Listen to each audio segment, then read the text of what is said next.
I'd like to thank the Saskatchewan Library Association again for hosting One Book, One Province.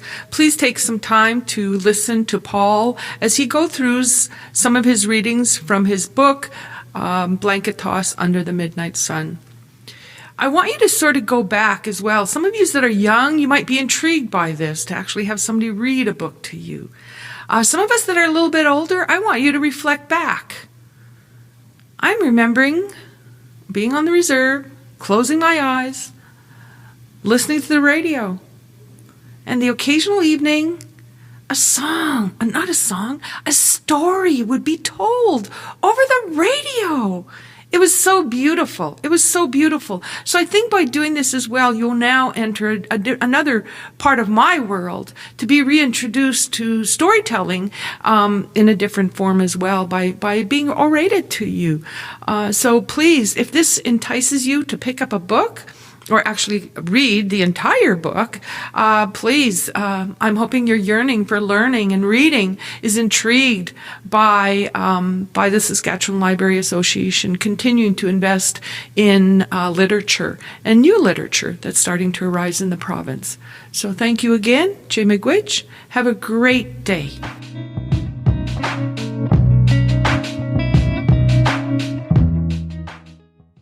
Hello, Tanze.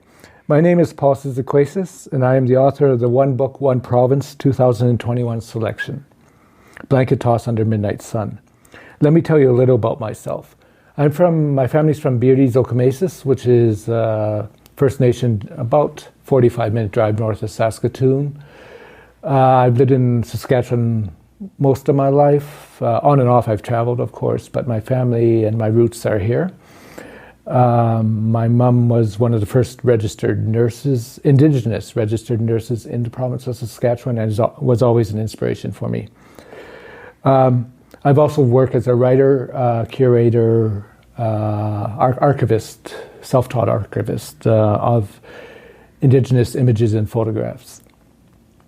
One Book, One Province aims to increase literacy and to create a reading culture by providing opportunities for residents to become more socially engaged in their community through a shared story.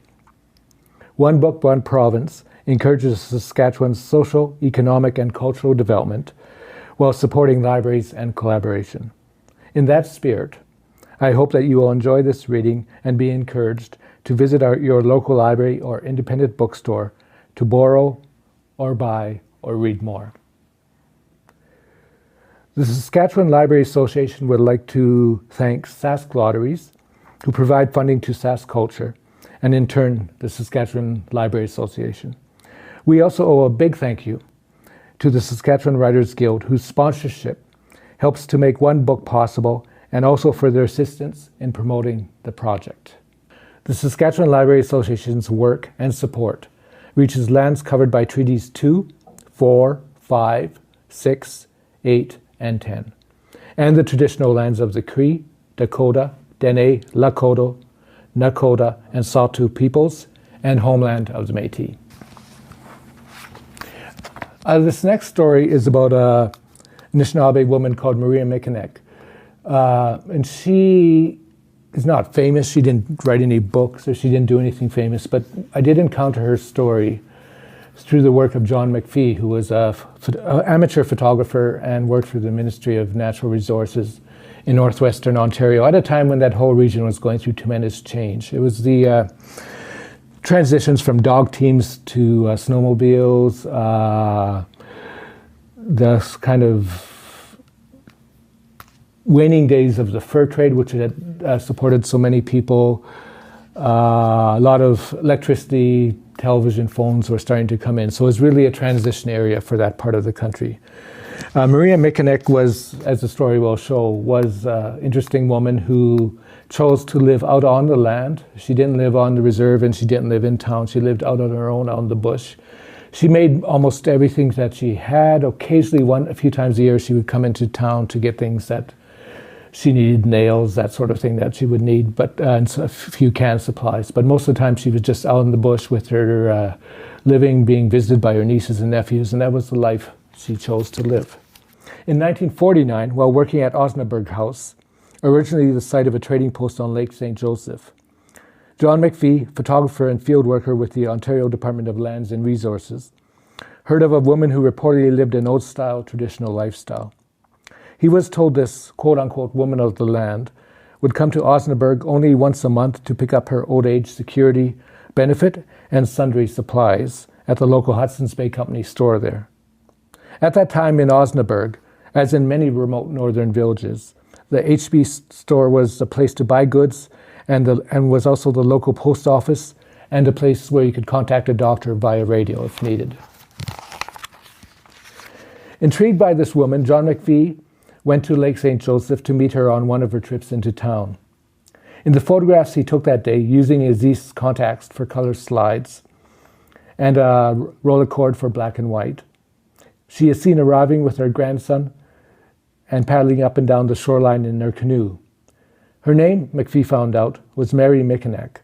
Mikenak spoke no English, and McPhee spoke only a few words and phrases in Anishinaabe and Cree. So they communicated mostly through body gestures. Marie Mikenak was Anishinaabe and lived largely on rabbits, fish, berries, and manawin, wild rice, when it could be obtained. When he met her, Mikenak was probably in her late 60s, still very active and in shape. Her canoe was made of birch bark, well crafted and sturdy, and her paddle was also handmade, likely carved from spruce. At that time, few people were making canoes anymore out of birch bark, McPhee told me. They were mostly all replaced by commercial canoes, chestnut canoes which the Hudson's Bay Company handled and sold, made in New Brunswick. Mikenak's canoe was entirely of her own making, with patchworks and repairs added from time to time. I noticed one spot where she had repaired a tear with a wire nail or two and some cotton twine, he said. McPhee moved to another part of Ontario soon after and never saw or heard of Maria Mikenak again.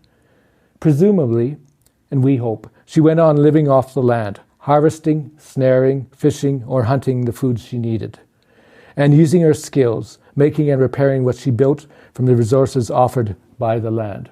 She was truly an off-the-grid woman.